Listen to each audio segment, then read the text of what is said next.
nous allons vous montrer notre projet à propos de l'étude des signaux électriques. Au premier lieu, on va commencer par introduire les composants de notre circuit.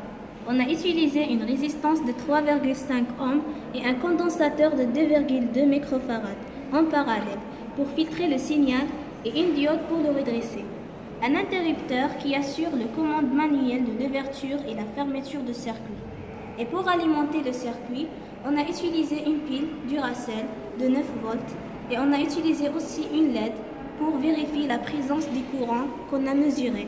Et on a trouvé la valeur de 2,5 ampères. Pour délivrer le signal, nous avons utilisé une application GPF sur smartphone qui permet d'envoyer différents signaux de différentes fréquences. Et pour les visualiser, on a utilisé une application oscilloscope sur tablette. En deuxième lieu, nous allons vous montrer comment on a fait pour relier entre tous ces composants. On a choisi deux écouteurs Samsung de câble jack 4 points et on a coupé chacun au niveau du micro. On a trouvé 4 fils de 4 couleurs. Alors la première contrainte majeure était comment les relier les uns avec les autres. On a brûlé la matière isolante de chaque fil. Puis, on a relié entre chaque deux couleurs identiques et on a soudé ces fils en utilisant un soudage électronique. Pour détecter quel est le rôle de chaque fil, nous avons mesuré avec le multimètre numérique Mitrex. Comme vous voyez, on a trouvé que le rouge, c'est pour l'alimentation et le bleu pour le signal.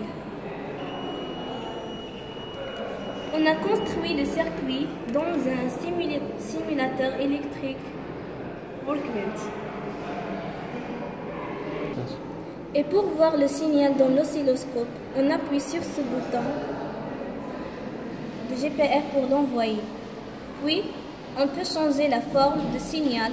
Comme on peut voir, il y a le signal sinusoïdal, triangulaire et carré. Et on peut changer les amplitudes et les fréquences de cette façon. Merci pour votre attention et j'espère que vous avez trouvé notre projet intéressant.